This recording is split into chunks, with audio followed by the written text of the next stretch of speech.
Bonjour à tous, bienvenue dans la 7e partie de mon tutoriel pour débutants sur Blender. Dans les précédentes vidéos, on a vu comment modéliser le puits, on a vu aussi comment le mettre en lumière. On a aussi rajouté les couleurs de notre puits. Aujourd'hui, on va faire ce que j'appelle des bonus. On va faire deux choses principalement. D'abord, on va faire une petite animation vidéo pour tourner autour du puits. On va faire en sorte de créer une animation sur notre caméra pour qu'on voit le puits tourner. Vous verrez, ça fait un joli rendu. Ensuite, on va rajouter un fond bleu à notre puits et on va utiliser une technique un peu particulière puisqu'on veut que notre fond bleu tourne en même temps que tourne la caméra. Avant de créer notre animation et rajouter notre fond bleu, on va faire une chose dont j'avais parlé dans la précédente vidéo et qu'on n'a pas fait. On va rajouter un éclairage studio. C'est une technique d'éclairage un peu particulière. En fait, on rajoute trois lumières dans notre scène, des lumières positionnées à différents endroits et de trois couleurs différentes. On fera une lumière bleue, une lumière rouge et une lumière jaune. On appelle ça un éclairage studio, c'est un éclairage à trois lumières. J'avais dit dans la précédente vidéo qu'on le ferait et je l'ai pas fait, donc on va le faire maintenant et vous verrez, ça va vraiment enrichir nos couleurs. Donc avant de rajouter nos trois lumières, on va regarder un petit peu l'interface. Je vais vous parler de quelque chose dont je n'avais pas parlé jusqu'à présent. Donc j'en ai pas parlé, mais c'est important à connaître. On peut avoir un affichage avec autant de fenêtres que l'on veut. Là ici, si on regarde, on a une fenêtre en haut qui est donc notre 3D viewport qu'on connaît bien puisqu'on l'a beaucoup manipulé. En bas, on a notre deuxième fenêtre shader editor. On peut, à la place d'une fenêtre en haut, en avoir 2, 3, 4, 5 si on veut. Alors pour ça, ça se fait assez simplement. Il faut aller sur un des bords de la fenêtre. On peut aller sur le bord gauche, en haut, à gauche, le bord en haut à droite, le bord en bas à droite, le bord en bas à gauche. Je vous montre tout de suite l'effet que ça fait. Donc on va sur le bord en haut à gauche. Et quand on voit que le curseur de la souris a changé et qu'il est devenu une croix, on peut cliquer avec le bouton gauche de la souris. Et tout en maintenant le bouton gauche enfoncé, on va vers la droite.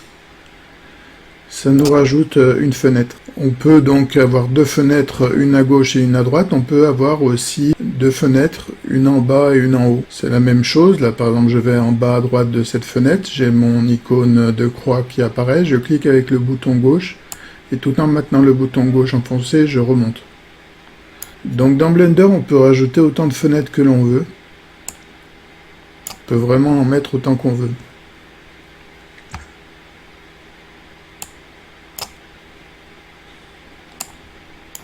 Alors, quand on a rajouté une fenêtre, comment on fait pour l'enlever? C'est un point qui peut être vite problématique. On peut rapidement créer beaucoup de fenêtres et on ne sait plus comment les enlever. Pour enlever une fenêtre, ça dépend des fenêtres que vous avez rajoutées. Dans notre cas ici, par exemple, où on a une fenêtre à gauche et à droite, et je voudrais, par exemple, qu'il n'y ait plus que la fenêtre de droite. Je vais enlever la fenêtre de gauche. Donc là, c'est un petit peu particulier. Il faut aller en haut à gauche de la fenêtre que l'on veut conserver. Il faut bien faire attention à l'emplacement de vos curseurs. Votre curseur doit être en haut à gauche de la fenêtre que vous voulez conserver. Si vous mettez trop à gauche, donc votre curseur est en haut à droite de la fenêtre de gauche, et que vous allez vers la gauche, vous rajoutez une fenêtre.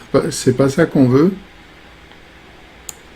Nous, on veut garder que la fenêtre de droite. Donc il faut bien être en haut à gauche de la fenêtre de droite. J'insiste bien, en haut à gauche de la fenêtre de droite. Vous cliquez sur le bouton gauche de votre souris, vous maintenez ce bouton gauche et vous allez vers la gauche. Et quand vous allez vers la gauche, vous voyez une flèche apparaître. Cette flèche, ça veut dire que la fenêtre sur laquelle est la flèche va disparaître. Donc là, vous relâchez le bouton gauche et vous avez à nouveau une fenêtre. Alors, ça c'est possible seulement si vous avez une fenêtre à gauche et une fenêtre à droite.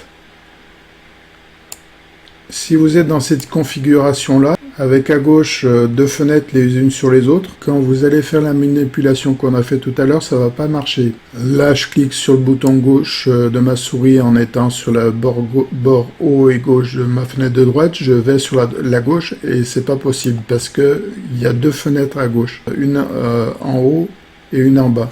Il faut d'abord faire en sorte qu'il n'y ait plus qu'une fenêtre à gauche pour que la fenêtre de droite puisse remplacer celle de gauche. Donc pour enlever ma fenêtre du bas, soit je vais en haut à gauche de la fenêtre du bas, soit je vais en haut à droite, et cette fois je clique avec le bouton gauche de la souris et je remonte et je vois apparaître la flèche, donc la fenêtre d'en haut va disparaître. À ce moment-là, je peux retourner sur le bord gauche et haut de ma fenêtre de droite, je clique, je déplace et je relâche la souris et j'ai à nouveau ma fenêtre de droite. Donc je vous ai parlé de ça parce que pour la suite du tutoriel, je vais avoir besoin de deux fenêtres, une à gauche et une à droite. Donc je rajoute ma fenêtre et on va pouvoir continuer le tutoriel. Je zoome un petit peu sur les objets pour qu'on voit mieux. Donc ce qui est intéressant avec cet affichage, c'est que les deux fenêtres fonctionnent indépendamment. Je peux faire des modifs dans la fenêtre de gauche. L'affichage va être conservé à droite. Alors comme je disais, je veux faire un affichage studio avec 3 lumières. Je vais changer un petit peu l'affichage de la fenêtre de gauche. Je voudrais avoir le sol, le plan, et je voudrais avoir les axes X et Y. Donc je vous apprends une nouvelle chose aussi. Pour ajouter le sol, en fait je voudrais avoir l'effet qu'on a dans les... On voit le sol ici avec des grilles avec une perspective dessus et on voit les deux lignes de X et Y. Je retourne dans mon onglet Shading, j'étais dans l'onglet Shading tout à l'heure. Et à gauche, je voudrais le même affichage. Donc je vous apprends une nouvelle chose aussi. Pour changer l'affichage, c'est ce bouton-là qui représente deux cercles imbriqués, un plein et un vide. Juste à droite du bouton, vous avez une petite flèche vers le bas. Et c'est grâce à cette petite flèche vers le bas que je pourrais rajouter mon sol et mes axes X et Y. Donc je clique sur la flèche qui va vers le bas et je vais sélectionner Floor. Donc la case à cocher floor en anglais ça veut dire sol. Donc je veux voir le sol, donc je clique sur floor, sur sol, et ça me rajoute le sol. Je voudrais aussi mon axe X et mon axe Y. Donc je retourne sur la petite flèche vers le bas, et là j'ai deux boutons, un bouton X et un bouton Y. Donc on va cliquer sur les deux boutons, je clique d'abord sur X, on voit que ça a rajouté mon axe X. Je retourne sur la flèche et je clique aussi sur Y, et ça rajoute mon axe Y. Très bien, donc maintenant on va commencer notre éclairage studio à 3 lumières. Donc on va se servir de la partie gauche ici, sur la partie à gauche. On va cliquer d'abord sur 7 pour se mettre en vue de haut. Donc vous vous rappelez, c'est le bouton 7 sur votre pavé numérique à droite de votre clavier. On clique sur 7, on a une vue du dessus. On voit là tout l'intérêt d'avoir deux fenêtres parce que l'affichage à droite ne bouge pas du tout, je change juste l'affichage à gauche. Alors on va dupliquer notre lumière. Avant de dupliquer la lumière, on va changer quelque chose parce que la dernière vidéo, j'étais resté sur quelque chose. Donc je sélectionne la lumière et en fait dans la dernière vidéo, vous deviez être resté sur Area. Bon, si vous n'êtes pas sur Area, tant mieux, mais nous on va se mettre sur Sun, on va se mettre sur Soleil. C'est un type Soleil qui nous intéresse. Vous avez peut-être aussi une strength à 10 000. J'avais dû rester sur la dernière vidéo à 10 000. Donc ça éclaire beaucoup trop. Donc vous choisissez Sun pour vous mettre en mode soleil et vous baissez le strength. Donc strength ça veut dire puissance. Vous baissez la puissance à 1 pour avoir une puissance normale. Voilà, on a changé les propriétés de notre soleil et on va dupliquer ce soleil 3 fois. Donc je sélectionne le soleil à gauche et je fais Shift D pour le dupliquer et on va le baisser un peu. Shift D. On va mettre 3 soleils un peu autour de notre puits. Je reclique sur un soleil, je fais Shift D et je le déplace en haut. Donc nous on voudra 3 soleils, un en bas à droite, un en bas à gauche et un en haut à gauche. Alors j'ai pas de problème pour compter, hein, il y a bien 4 soleils dans la scène, mais ce qu'on va faire c'est aussi on va cacher un des soleils et on va regrouper les soleils dans des collections parce qu'on en aura besoin dans la suite du tutoriel. Donc le soleil d'origine on le sélectionne et on va le mettre dans une nouvelle collection. Donc si vous vous rappelez, pour mettre un ou plusieurs objets dans une collection, c'est le bouton M. M comme Move to Collection. Donc notre soleil d'origine qu'on avait au départ, on le sélectionne et on clique sur M. Donc on a le menu Move to Collection qui apparaît. On va cliquer sur New Collection parce qu'on veut créer une collection. Et je vais appeler cette collection Lumière Blanche. Je clique sur OK. Donc si on regarde à droite, j'ai bien ma collection lumière blanche qui est apparue. Maintenant, je vais sélectionner les autres soleils que j'ai créés. Donc je clique d'abord sur un soleil. Je maintiens le bouton Shift enfoncé. Donc pour rappel, le bouton Shift, c'est la flèche vers le haut, juste en dessus de la touche CTRL. En bas à gauche de votre clavier, vous maintenez cette touche avec la flèche vers le haut enfoncée et vous cliquez sur les deux autres soleils. Donc on a bien 3 soleils sélectionnés. On va créer une collection aussi pour ces 3 soleils. Donc on clique à nouveau sur M. Donc on a notre menu Move to Collection qui apparaît. On clique sur New Collection. Et là on va appeler Lumière Studio.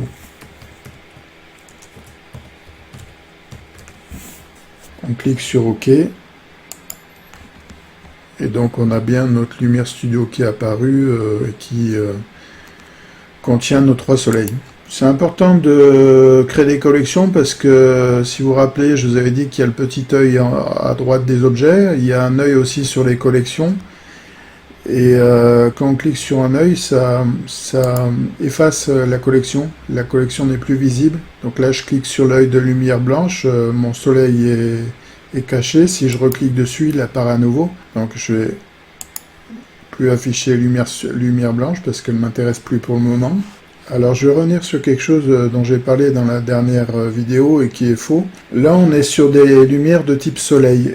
Et en fait, pour les lumières de type soleil, l'emplacement du soleil, de votre lumière soleil, n'a aucune importance. Dans la dernière vidéo, j'avais dit que vous pouvez déplacer les soleils, mais ça n'a en fait aucune importance. C'est juste important pour bien organiser votre projet, mais en fait, pour un soleil, la seule importance, c'est la rotation. Que je place mon soleil à gauche, à droite, en haut de mon objet, ça change rien du tout. Ce qui est important, c'est la rotation. Là, on voit par exemple dans ma scène, j'ai 3 soleils, et en fait, l'ombre ne va que dans une direction. Parce que les 3 soleils ont la même rotation. Si on veut faire plusieurs ombres, comme là, c'est ce que je vais faire, il faut jouer sur la rotation. Donc par exemple, j'ai sélectionné mon soleil du haut. Là, je suis en vue 7, c'est bien pour la rotation. Je veux qu'il y ait une double ombre. Une ombre qui va dans une direction et une ombre qui va dans une autre direction. Et en fait, je dois changer la rotation de mon soleil. Donc je clique sur la touche R pour faire rotation. Et je change la rotation. Et là, on voit qu'il y a une deuxième ombre qui se crée.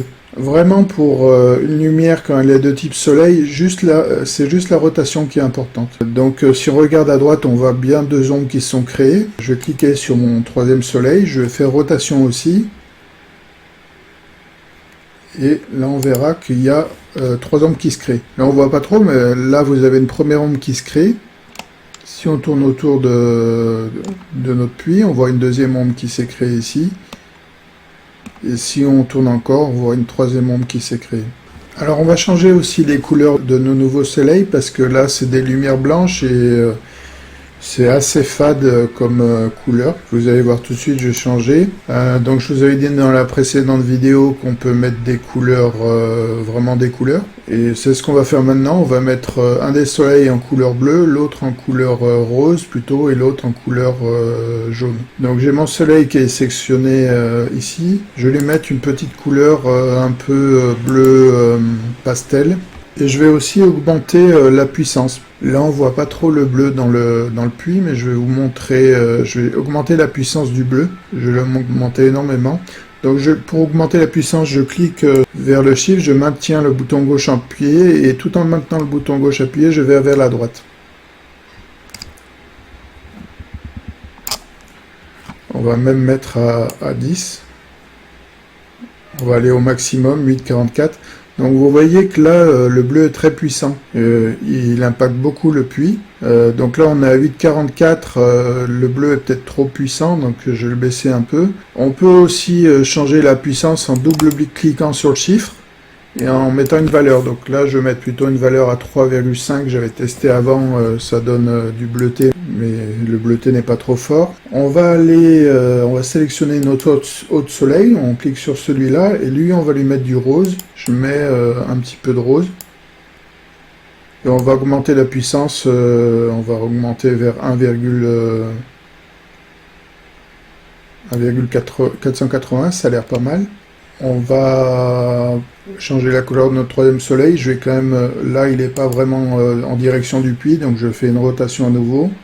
Et là on va lui mettre du jaune. Donc j'ai bien sélectionné mon soleil. Je vais sur Color. Là je mets plutôt un jaune. On va augmenter la puissance aussi, donc je clique au milieu sur le Shift, je maintiens le bouton gauche appuyé, et tout en maintenant le bouton gauche, je vais vers la droite. On va pas le mettre trop fort non plus. Voilà, donc c'est ça un éclairage studio.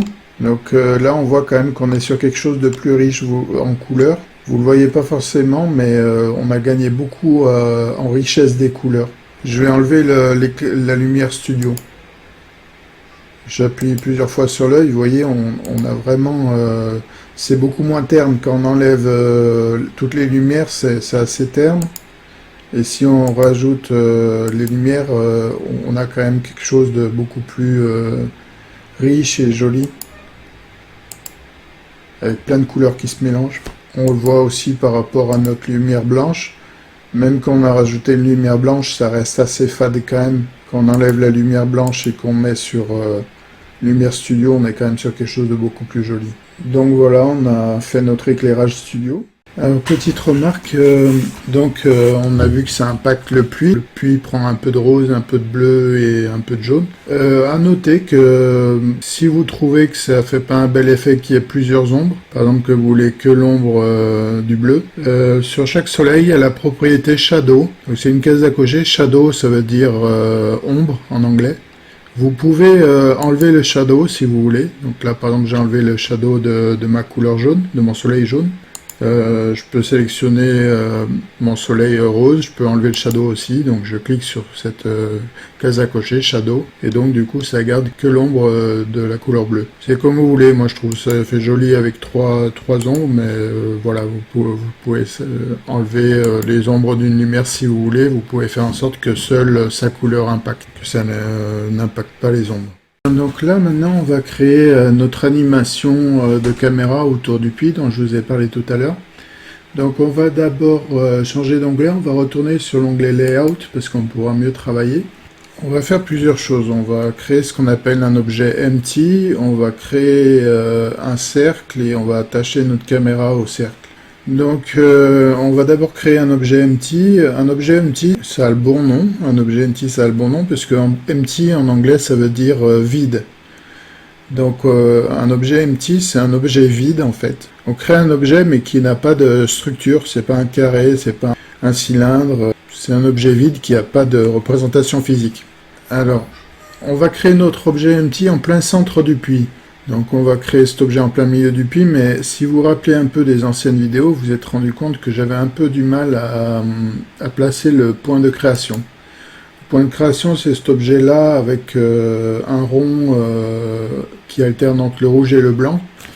Vous vous rappelez, pour déplacer, on maintient Shift appuyé, on fait bouton droit, mais bon, le point est toujours soit trop bas, soit trop haut, soit trop à gauche par rapport à ce que je voudrais, et il y a une méthode pour placer l'objet exactement où on veut. Je voudrais que mon point de création soit en plein milieu du cercle de pierre. Alors, dans Blender, ils appellent ça pas point de création, ils appellent ça 3D curseur. Ils appellent cet objet-là 3D curseur. Donc c'est l'endroit où on crée les objets, donc moi j'appelle ça point de création, mais ils appellent ça différemment. Donc j'ai sélectionné mon objet pierre, et pour déplacer mon 3D curseur en plein milieu de cet objet pierre, ce cercle de pierre, je clique avec le bouton droit sur le cercle de pierre, et je sélectionne le menu Snap. Snap. Et ici j'ai une option Cursor to Selected. Alors, snap, je ne saurais pas vous le traduire, mais en gros, on va lui dire le curseur, le 3D curseur, donc le point de création, le 3D curseur, on le déplace à l'endroit de l'objet sélectionné. Donc, comme notre objet a un rond, il va se placer en plein milieu. Donc, je clique sur Cursor to Selected, et ça m'a déplacé mon 3D curseur en plein milieu de mon cercle de pierre. Retenez bien ce menu parce que vous avez dû voir...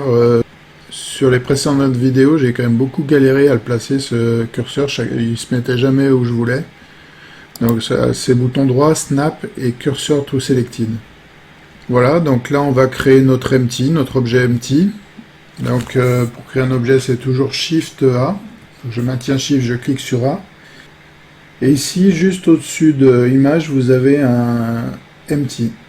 Donc c'est un objet vide. Vous avez différents types d'empty. Peu importe, on va prendre le premier, plain axis. Donc là, on le voit bien apparaître. On peut l'agrandir un peu pour qu'il soit plus visible. Donc je fais S et je l'agrandis. Et à quoi va nous servir notre empty? Donc notre empty va nous servir à pointer la caméra vers cet empty. On se servira de l'empty pour que la caméra soit toujours tournée vers l'empty. Donc la caméra sera dans un cercle externe, elle bougera autour du cercle et automatiquement elle pointera vers l'empty. Maintenant on va créer notre cercle sur lequel on va attacher notre caméra. Donc on va faire Shift A à nouveau. Et cette fois-ci, on va créer un cercle. Alors, faites attention, c'est bien, vous devez sélectionner d'abord Curve et Circle. C'est important parce que dans Mesh, qu'on a l'habitude d'utiliser, on peut créer un Circle aussi. Mais c'est pas le Circle qui nous intéresse. Nous, ce qui nous intéresse vraiment, c'est le Circle sous Curve. Je vous invite vraiment à sélectionner Curve et Circle. Je me suis fait avoir, l'autre cercle ne nous permet pas de faire ce qu'on veut. Donc Curve, Circle, je clique.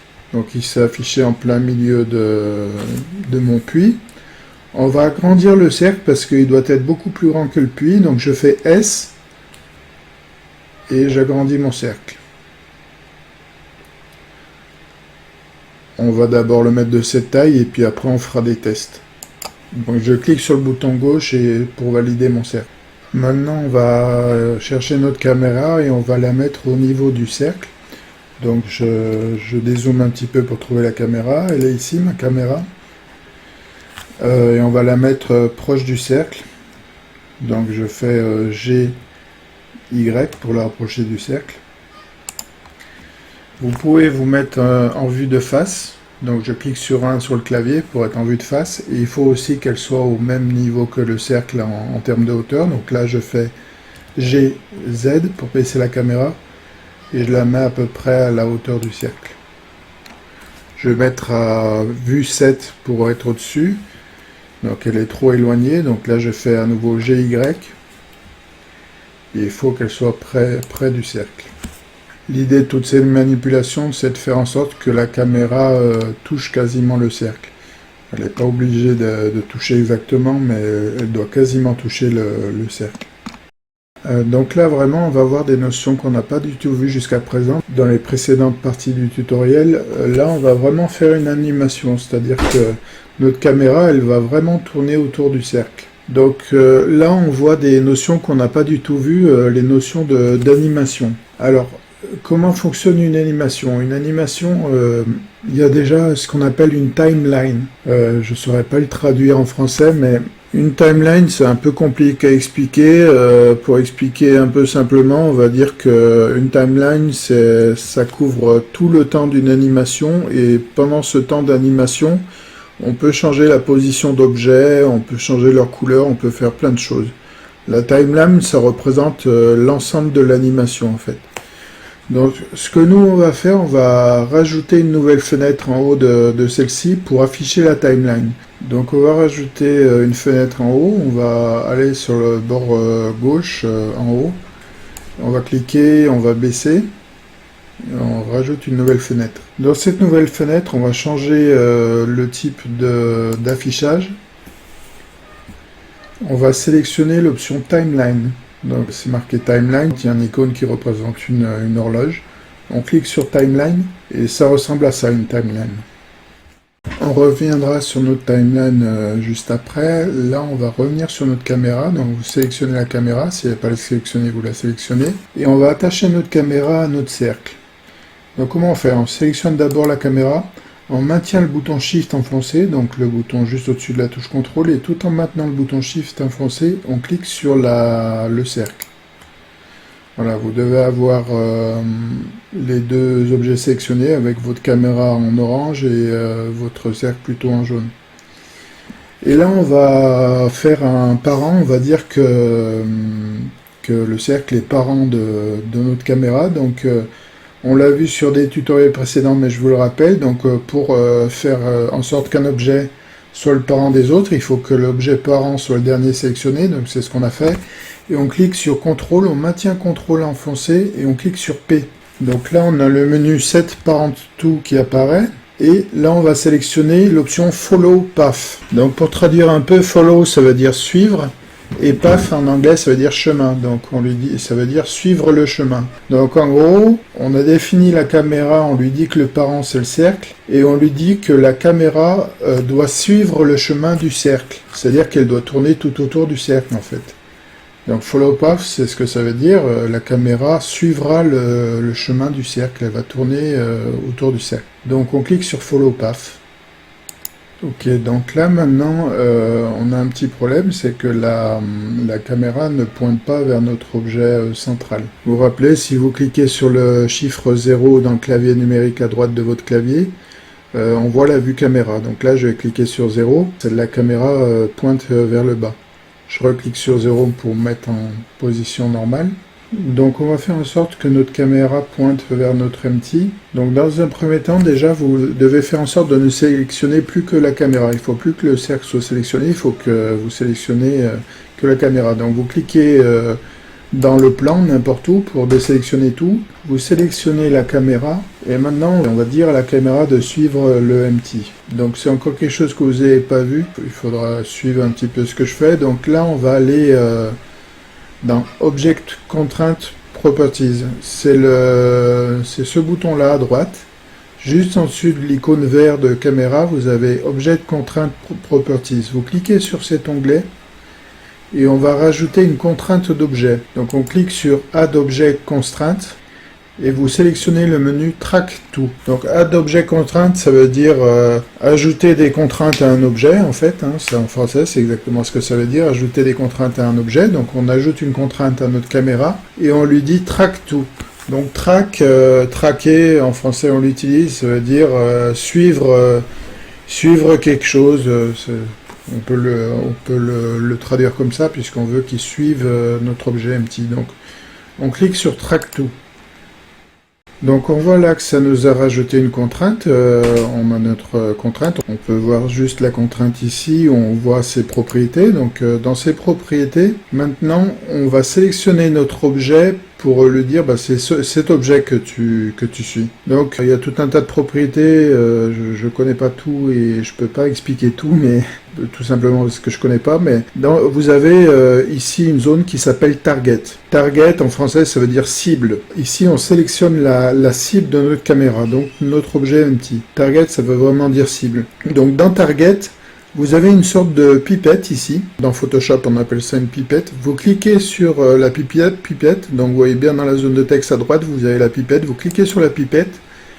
Vous vous déplacez dans l'objet et vous allez sélectionner l'objet empty. On voit ici à droite qu'il m'a bien sélectionné mon objet empty. Alors il est possible que vous n'ayez pas du tout la caméra qui pointe vers l'empty. Il est possible que votre caméra pointe vers le bas, par exemple, ou à droite, ou à gauche. Ne me demandez pas pourquoi, parce que je ne sais pas pourquoi, mais il faut aussi que vous ayez sélectionné sur la ligne Track Axis, il faut que vous ayez sélectionné -Z. Si votre caméra ne pointe pas vers l'empty, c'est sûrement que vous avez X ou Y de sélectionner, ou Z, ou autre chose, mais il faut que vous ayez sélectionné -Z. Ici aussi, dans Up, il faut que vous ayez sélectionné Y. Pareil, vous devez avoir peut-être X ou Z de sélectionner ou rien du tout de sélectionner. Il faut que vous ayez sélectionné Y. Donc sur la ligne Track Axis, il faut que vous ayez sélectionné -Z, le dernier bouton.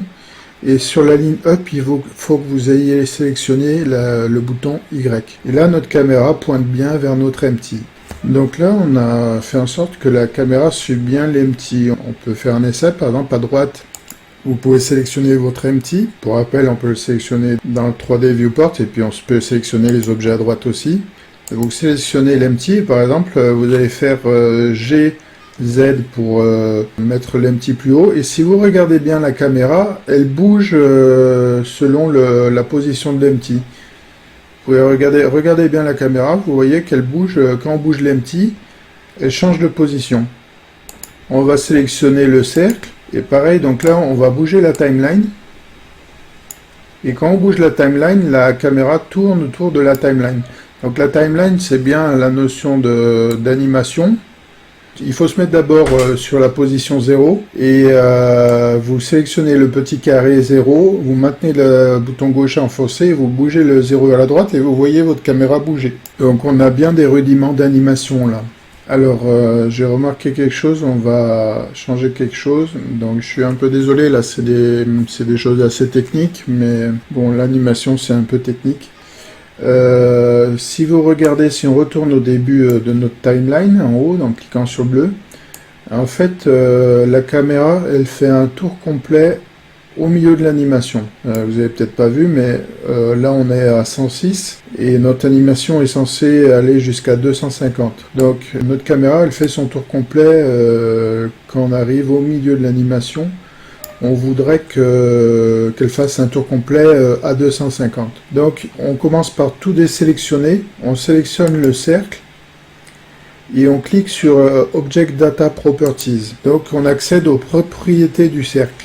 Donc c'est l'icône vert, là on voit une sorte de courbe, puisque c'est notre objet courbe. Et ici on a une propriété qui s'appelle Path Animation. Donc ça veut dire en français chemin d'animation. On ouvre les sous-propriétés de Path Animation et à la place de frame, on change le chiffre 100 par 250. En fait, quand il y a 100 là, ça veut dire que l'animation va au bout de ce qu'elle veut faire, au bout de 100 frames.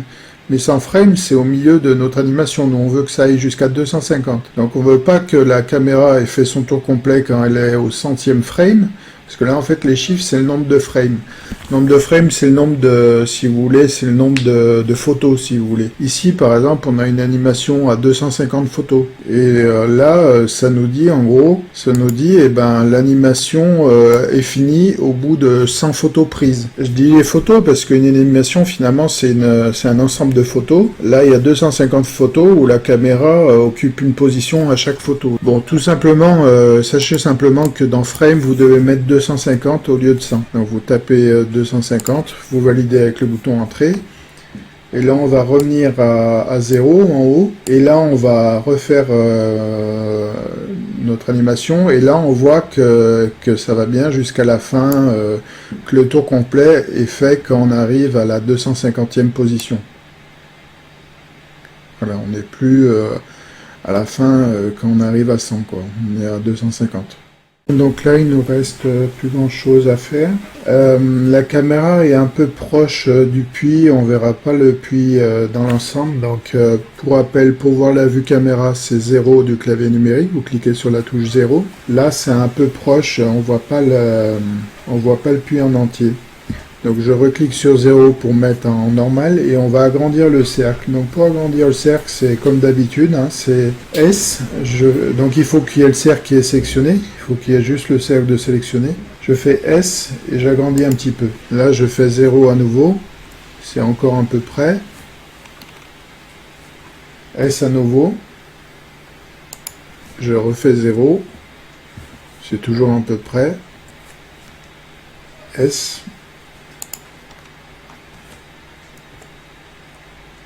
Voilà, on est pas mal. On va aussi monter le cercle pour que la caméra ait une vue du dessus. Donc ce qui est bien, vous avez vu, c'est que la caméra garde toujours le puits en ligne de mire, enfin l'empty.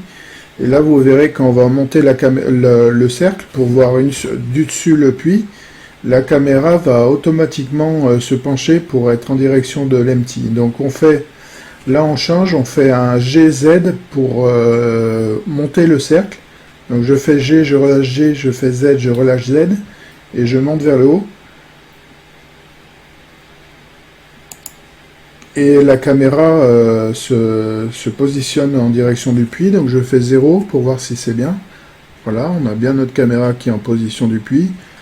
On va monter encore un petit peu, G, Z. Je refais 0. Et voilà, on est bien. Donc je reviens sur 0 pour en vue normale. Très bien, donc là en fait on a fini notre animation. On va faire le rendu, on va créer une vidéo à partir de ce qu'on a fait. Donc on verra la caméra tourner autour du puits, le puits tournera. Alors si vous vous rappelez, dans la précédente vidéo, on a vu comment rendre une image. Donc vous vous rappelez, c'est en haut, c'est l'onglet Render, et on clique sur Render Image ou on clique sur F12. Donc là, on a notre rendu d'image avec tous nos soleils, c'est plus joli que la dernière fois. Là, donc c'est juste une image, on peut enregistrer l'image sur le disque, mais ça fait qu'une image, ça fait pas une vidéo. Nous, on va vouloir créer une vidéo sur notre disque dur, donc sur notre ordinateur. Donc on sort d'ici, c'est le menu Render Animation.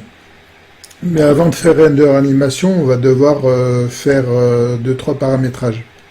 Donc on doit paramétrer la sortie en fait. Nous on veut créer une vidéo, on veut pas créer une image, on veut créer une vidéo.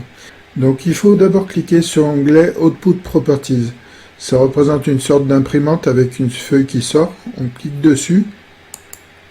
Donc c'est ici. Et ici dans les options d'Output Properties, on a une option Output. Donc on clique sur la flèche pour ouvrir les options. Et vous avez plusieurs options qui s'affichent.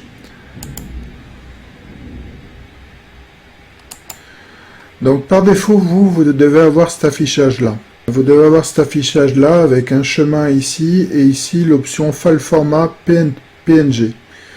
Donc déjà en haut, vous pouvez changer le chemin. Vous pouvez changer le chemin où vous voulez que la vidéo soit générée. Donc c'est la zone de texte. Ici à droite, vous avez un dossier. Vous cliquez sur le dossier et vous choisissez le dossier où vous voulez générer la vidéo. À gauche, vous avez votre système, hein, vous avez le disque C, moi j'ai 2 disques durs, un disque C et un disque D, j'ai un disque dur externe, un disque F.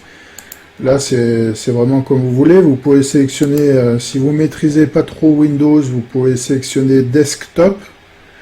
Desktop, ça veut dire bureau en anglais, ça va vous mettre votre vidéo sur votre bureau. Je ne sais pas si vous enregistrez vos fichiers dans votre bureau, peut-être.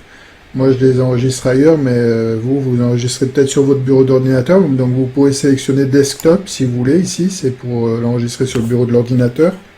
Et là, vous cliquez sur Accept pour accepter l'emplacement. Donc, moi, j'ai mis sur mon bureau. Il y a une deuxième option qui est importante, c'est File Format, c'est le format de fichier. Alors par défaut, ça enregistre au format PNG. PNG, donc c'est les formats de fichiers images. Et c'est pas ce qu'on veut, parce qu'en fait, ça va... Là, je vous ai dit, il y a 250 frames. On appelle ça des frames. Dans le monde des jeux vidéo, on dit des FPS, des frames par seconde. Donc ça va vous enregistrer en fait 250 photos là. Sur votre bureau, vous voulez pas qu'il y ait 250 photos qui s'enregistrent, vous voulez juste une vidéo. Donc il faut changer file format ici, il faut remplacer PNG par FFmpeg vidéo. FFmpeg vidéo, c'est un format vidéo. Donc vous sélectionnez FFmpeg vidéo. En sélectionnant FFmpeg vidéo, ça a changé les paramètres en bas, il y a ce nouveau paramètre qui est apparu. Avant sur PNG on avait d'autres paramètres, on avait tous ces paramètres là. Si on reva sur FFmpeg vidéo, on a encoding qui est apparu, encoding, donc qui veut dire encodage. Donc on clique sur la flèche à côté d'encoding et on a plusieurs options possibles. Il y a 2 options possibles, les plus importantes c'est l'option container. Container ici vous avez une liste de valeurs. Et là, on peut choisir le format vidéo final qu'on veut. Alors, le meilleur format, c'est MPEG-4. C'est MPEG-4 parce que c'est le format le plus utilisé, mais vous pouvez choisir AVI si vous voulez. Vous avez QuickTime. Bon, je vous conseillerais MPEG-4 plutôt, mais vous pouvez faire un AVI si vous voulez. QuickTime, AVI, c'est pas mal aussi. Bon, c'est mieux d'avoir MPEG-4 quand même. Vous avez vidéo codec ici. Alors vous devez sélectionner la H.264, H.264. Les autres formats je les connais pas, mais le plus utilisé c'est H.264. Et là vous pouvez choisir la qualité de sortie. Par défaut j'ai Medium quality, donc de qualité médium. Vous pouvez avoir la plus basse qualité, lowest quality, ça veut dire plus basse qualité, ou high quality, donc ça veut dire que la qualité est la meilleure. Vous pouvez rester sur medium quality. Jusqu'à présent, je faisais medium quality. Là, je vais essayer high quality, donc qualité élevée. Mais bon, si vous avez un ordinateur pas très puissant, peut-être vous pouvez sélectionner medium quality. Si vous avez un ordinateur vraiment pas puissant, vous pouvez choisir lowest quality, donc la qualité la plus basse. Moi, je vais mettre dans la qualité la plus haute, donc je vais cliquer sur high quality. Et voilà, donc on a nos options dont on a besoin pour notre vidéo de sortie.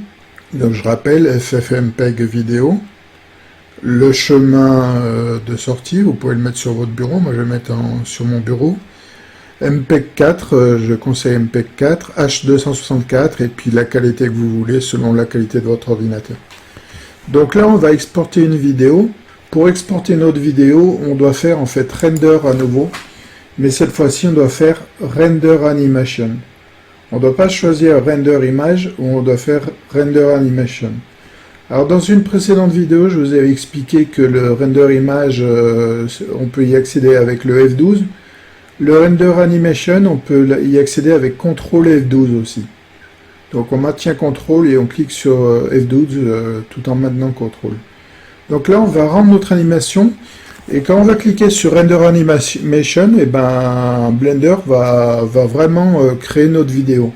Alors ça peut être très long, ça peut être très long parce que le Blender calcule 250 images. Comme je vous ai expliqué ici, notre vidéo elle est composée de 250 images. Donc il génère 250 images.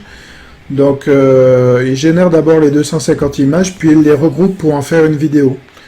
Donc le temps qu'il génère toutes les 250 images, ça peut être un peu long. Mais je vais vous montrer ce que ça fait. Donc on clique sur Render. Et on clique sur Render Animation. Et là, on voit en fait, les images qu'il génère. Vous voyez le puits tourner.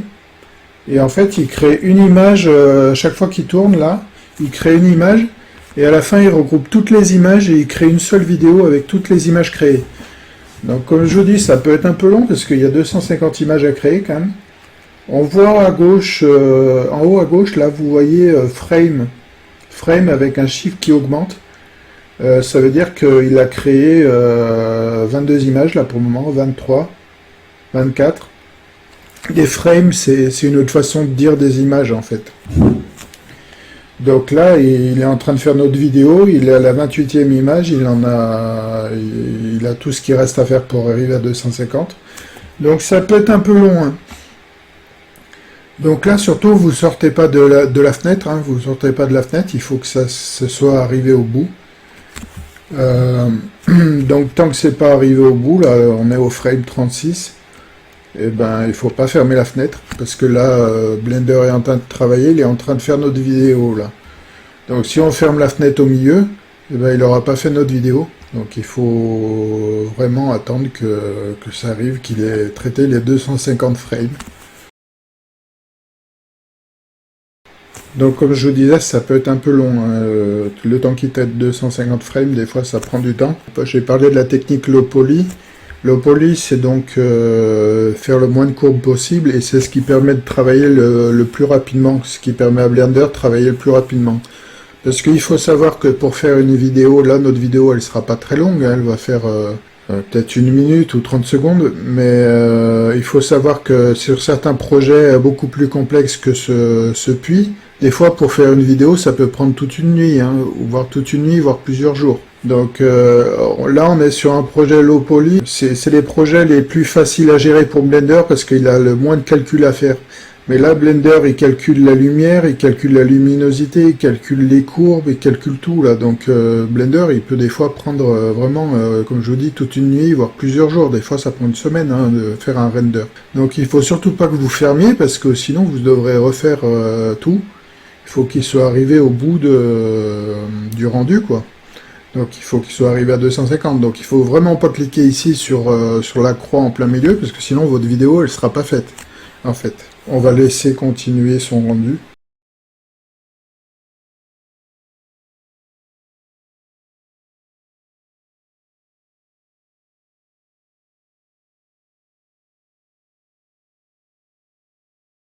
Donc voilà, donc à la fin, quand c'est arrivé à frame.250, faut attendre un petit peu que la vidéo se crée, ça vous affichera ici quand la vidéo a été créée.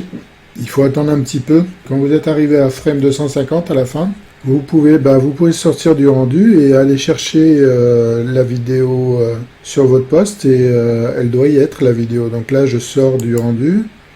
Et là, ici, je dois avoir ma vidéo quelque part sur mon bureau. Donc c'est ça le bureau, hein, le bureau Windows. Elle est là. Je double-clique dessus. Ça fait une vidéo avec notre puits qui tourne. Je vais la relancer. Ça fait vraiment une vidéo avec notre puits qui tourne. Alors il y a un fond noir parce que pour le moment on n'a pas rajouté de fond bleu. On va rajouter dans le site du tutoriel un fond bleu. C'est un format PNG, donc format PNG, tout ce qui n'existe pas apparaît en noir dans une vidéo. Donc là j'ai pas mis de fond, donc le fond apparaît en noir, c'est normal. Voilà, mais on a notre beau puits qui tourne avec toutes ces couleurs. Et maintenant on va rajouter le fond bleu. Très bien, donc maintenant on voudrait ajouter notre fond bleu à notre image. Je vais retourner sur Shading. Là je vais mettre en...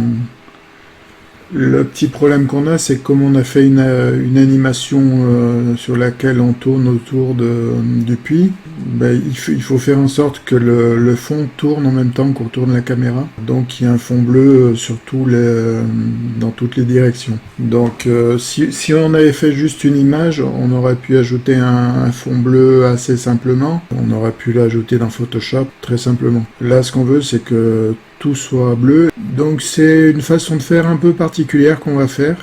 Je vais vous montrer la méthode qu'on va utiliser. Alors avant de voir l'onglet, on va regarder l'onglet Compositing. Il faut que vous ayez fait un rendu d'image de votre projet en premier. Si vous n'avez pas fait du tout de rendu d'image, c'est possible que vous n'ayez pas l'affichage qu'il faut. Donc on fait render image. Voilà, donc une fois que ça fait le rendu d'image, on peut fermer. Et après, on va sur l'onglet Compositing. C'est cet onglet-là, tout en haut, Compositing. Là, il faut que vous ayez cliqué Use Node. Ici, en haut, il faut que vous ayez cliqué Use Node. Et quand vous cliquez Use Node, normalement, vous devez voir apparaître ces deux fenêtres reliées par un nœud. Et normalement, si vous avez fait le rendu d'image, normalement, vous avez l'image ici dans cette fenêtre. Mais ça marche pas toujours, des fois on voit pas l'image et c'est un peu galère pour la faire afficher. Normalement pour qu'il y ait l'image dans cette fenêtre, il faut avoir fait un rendu image avant. Si vous n'avez pas l'image dans la fenêtre, c'est un peu galère. Je sais pas comment. J'ai essayé de cliquer à droite, à gauche. Moi au début j'avais pas l'image, j'ai essayé de cliquer à droite, à gauche, ça a fini par s'afficher, mais c'est pas évident. Donc j'espère pour vous que vous avez l'image, sinon ça va être compliqué de faire le fond bleu. Donc là on va se contenter de rajouter des fenêtres. Il faudra rajouter les fenêtres que je vous dis de rajouter. Je vais descendre un petit peu celui-là. On fait Add, le bouton Add en haut, et on clique sur Search. Donc c'est la recherche de fenêtre. Et là, vous faites une recherche d'une fenêtre qui s'appelle Viewer. Viewer, V-I-E-W-E-R. Donc c'est la dernière fenêtre ici, V-I-E-W-E-R. Je clique sur Viewer. Et je vais positionner ma fenêtre par là. Et après, vous liez la propriété image de Render Layers, donc vous cliquez sur le bouton jaune à côté d'image sur la fenêtre Render Layers, et vous allez jusqu'à image de la fenêtre Viewer. Donc là on voit ce que ça fait, ça nous rajoute notre image, dedans on voit l'image maintenant. Alors si ça vous perturbe un peu l'image qui est derrière, vous pouvez la rendre invisible en cliquant ici sur le bouton Backdrop.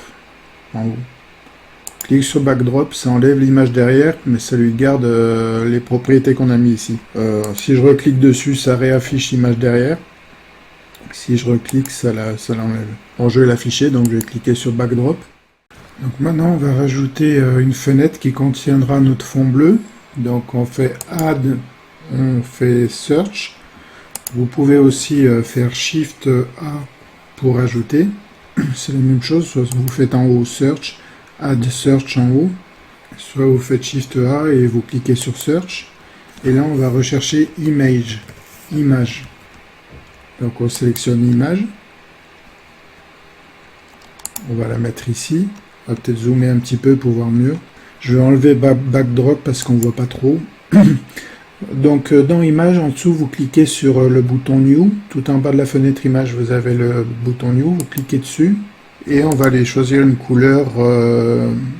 Alors là, c'est très foncé. On va éclaircir et on va lui mettre un bleu clair. Il faut faire attention que la taille, le width, ça veut dire largeur, height, ça veut dire hauteur. Il faut faire attention que la taille soit de la même taille que la caméra. Mais nous, notre objet caméra était bien en 1024 par 1024. Donc c'est bon. On va mettre un bleu un peu moins pastel. On va décliquer sur alpha. On n'a pas besoin d'alpha.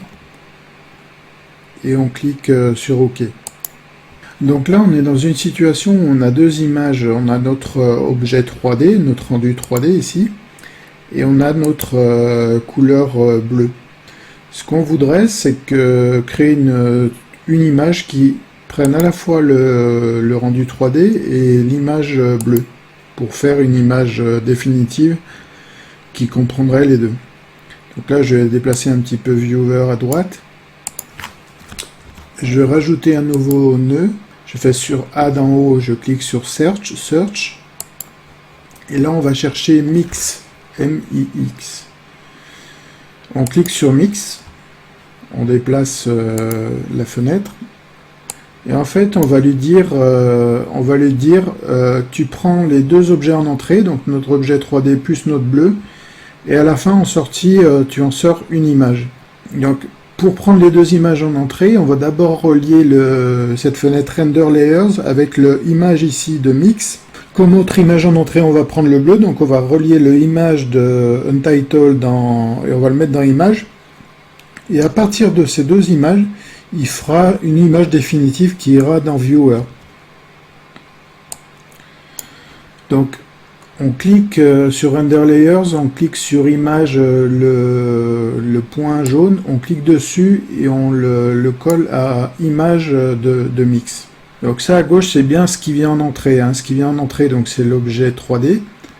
Et on va lui faire une deuxième entrée dans Mix, c'est le bleu de Untitled. Donc là aussi, on clique sur le jaune de Image d'Untitled et on va jusqu'au deuxième jaune d'Image.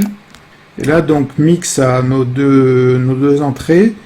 Et plutôt que de relier Render Layers à Viewer, donc le Viewer, c'est ce qu'on voit à la fin, on va relier l'image de Mix à l'image de Viewer. Et là, normalement, si on va sur Backdrop, on devrait avoir ce qu'on veut. Alors je vous avoue que je connais pas c'est pas une partie que je connais très bien, donc ça fait pas ce qu'on veut. Moi je voulais juste un bleu en fond. On va essayer autre chose.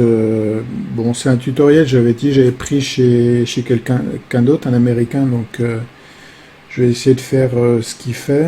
Donc lui il clique, donc là je vais enlever backdrop. Là lui il clique sur alpha de render layers et il le met sur fac. Alors ne me demandez pas pourquoi il fait ça, j'en sais rien du tout. Après je clique sur image de render layers et je vais le mettre plutôt là, et celui-ci je vais le mettre là. Donc lui il aurait fait plutôt ça, c'est Untitled, il le met sur l'image du haut. Render Layers, son image, il le met sur l'image du bas de Mix et il relie le alpha à fac. On va voir si c'est mieux. Voilà, c'est beaucoup mieux, c'est ce qu'on voulait. Donc je vais un petit peu agrandir ce qu'on voit. Voilà, donc dans Render Layers, l'image, vous le reliez au dernier image en bas à gauche. L'image de Untitled, vous le reliez au premier image de Mix. Et vous reliez alpha de Render Layers à fac. Encore une fois, moi j'ai pris ce tutoriel chez un américain. Cette partie-là, je comprends très moyennement. Mais on a le rendu qu'on voulait, c'est-à-dire qu'on a un bleu qui apparaît derrière notre puits. Alors en fait il y a une dernière manipulation à faire. Il ne faut pas que ce soit le render layers qui soit associé au composite, il faut que ce soit le mix. Je vais vous montrer le problème quand on associe render layers à composite, donc on se remet dans ce cas là. J'ai eu ce problème là quand je vais sur render animation. Ça continue d'avoir un fond noir. C'est normal. Donc il faut lier mix à composite et ne pas lier render layers. Pourquoi? Blender utilise le viewer et le composite. C'est les deux objets qu'il utilise, viewer et composite. Donc je vais expliquer un petit peu le schéma finalement, parce qu'il est compréhensible finalement. Dans un premier temps, on a deux sources d'images. On a notre render et on a notre fond bleu. On veut que notre render et notre fond bleu soient mixés, donc que l'image soit composée des deux. Donc le render layers et le fond bleu, on les met dans mix pour produire une seule image. C'est mix qui permet de produire une seule image. Et ce mix, donc cette image composée, on la transmet au viewer, donc viewer c'est ça je pense, ça c'est le viewer, et on transmet à composite, qui est un peu l'équivalent de viewer. Donc c'est bien ce schéma qui est important de faire. Si on va maintenant sur render animation, il nous met bien chaque fois une image. Alors il prend d'abord l'objet 3D, puis il lui ajoute le fond, et après il produit l'image avec les deux. Donc on voit ici qu'il prend d'abord l'image 3D et juste après il met le fond et après il nous compose l'image avec les deux. Si on regarde en haut, alors on voit pas trop parce que ça s'enlève régulièrement, mais là ça utilise composite. Dans la combo vous voyez des fois apparaître composite, donc c'est composite qui sert à la... Donc c'est composite qui est utilisé. Donc j'ai déjà fait la vidéo, j'ai déjà fait un render d'animation avant. Donc je vais fermer la fenêtre et je vais vous montrer à quoi ça ressemble.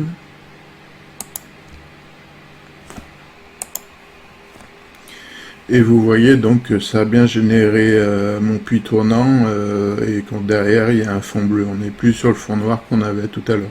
Voilà, donc j'espère que vous aurez appris des choses. On est arrivé là à la toute fin de notre tutoriel pour débutants. Ça m'aura pris cette vidéo. Bon, je pensais que ça en prendrait moins, mais c'était important de bien tout montrer. J'espère vraiment que ça vous a été utile. Je ferai sûrement d'autres tutoriels dans quelques temps, je sais pas quand et je sais pas vraiment sur quel sujet. Probablement sur ZBrush, mais ça peut être ZBrush comme ça peut être Blender. Donc il y aura sûrement d'autres tutoriels, il y aura peut-être aussi des tutoriels de peinture numérique, parce que je fais de la peinture numérique aussi, et donc je vous ferai peut-être des tutoriels de peinture numérique aussi. Ma passion à la base c'est plutôt la peinture numérique, et je découvre la 3D un petit peu en même temps que vous quand même. Vous avez pu voir qu'il y a des choses que je connais pas forcément. J'ai pas tellement un meilleur niveau que vous aurez à la fin de la vidéo, donc je découvre un peu, mais j'espère quand même que mon tutoriel a été facile à comprendre, que ça vous permet de progresser, que pour moi je pense que vous pouvez vous lancer dans la modélisation maintenant, peut-être un petit peu aussi la colorisation, les lumières, vous pouvez lancer dedans, dans l'animation aussi, hein, bon, pour faire un turntable c'était sympa, on a vu les nodes, on a vu plein de choses finalement. Donc j'espère que ça aura été utile et puis à une prochaine. Salut!